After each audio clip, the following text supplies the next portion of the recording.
The phone buzzed while I was standing in the empty hallway outside my old office. Not my office anymore. I stared at the door. My name had already been peeled off the glass. The glue marks were still there, like scars that didn't heal right. The message came from an unknown number. "He never knew you owned it, did he?" I didn't reply. I didn't need to. Inside the office, I could hear him laughing. His laugh. Warm, easy, the same laugh he used at my dinner table, the same laugh my wife used to smile at. 3 days, that's how long it took after the funeral for him to fire me. 3 days after I buried my wife, he called me into a room full of people who wouldn't look me in the eye and told me my services were no longer needed. He shook my hand. He meant it to hurt. It worked. I walked away without a word, calm, quiet, perfect. That's when I understood something important. This wasn't about business. This was about taking everything. I checked the message again. The hallway smelled like old carpet and cold coffee, a place for people who thought they had won. I smiled for the first time since she died. He had no idea what Monday was going to bring. I met him 12 years ago. He was my friend first. We trusted him with spare keys, with secrets, with our home. When my wife laughed, he watched. When she spoke, he leaned in too close. I told myself it meant nothing. Friends do that. Good people don't cross lines. I was wrong. After she died, I found the first crack by accident. Her phone was still on the nightstand. I wasn't snooping. I just wanted to hear her voice again. One last voicemail. One last reminder that she was real. Instead, I saw his name too many times, too late at night, too early in the morning. The messages weren't clear. No kisses, no love words, just plans, meetings, jokes that didn't belong to me. I told myself I was imagining it. Grief makes you crazy. That's what people say when they don't want the truth. Then the will reading came. He sat closer to her parents than I did.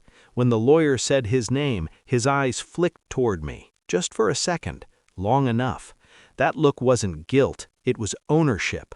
3 days later, he fired me. No anger, no sadness, just business. That's when the last piece clicked into place. He didn't just take my wife, he thought he had taken my life. I didn't confront him. That would have been easy. I stayed quiet. I listened. I watched. I pulled phone records with help from an old tech friend.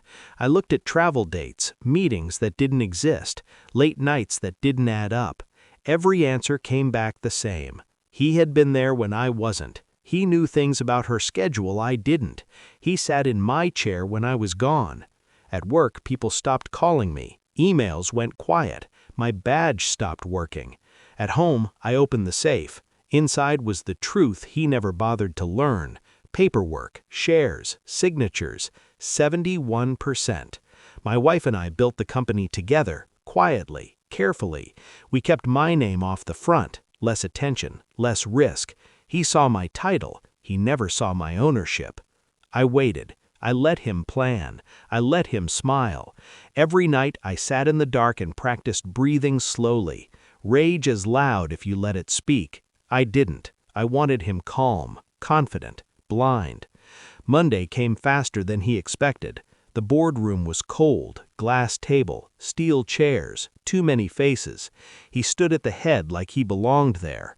I walked in late. He looked surprised, annoyed. "You're not on the agenda," he said. I nodded. "I know." I slid a folder across the table. No speech, no anger, just paper.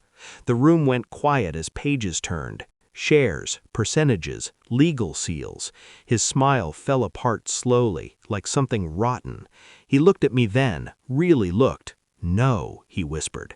I leaned in close enough that only he could hear. "You should have read the fine print." He shook his head. His hands trembled. For the first time, I saw fear in him. Real fear. I stayed calm. I always stayed calm. I didn't raise my voice. I didn't accuse him out loud. I didn't need to. The board voted, quickly, unfairly, exactly the way he had taught them to. He was removed as CEO before lunch. Security walked him out. He passed me in the hall. His eyes were wet. His mouth opened like he wanted to say her name. I stopped him with one sentence. She chose wrong. That broke him. Not the job, not the power, that truth. I didn't watch him leave. I went back into the boardroom. I resigned. Gasps, confusion. I sold my shares that afternoon, at a premium.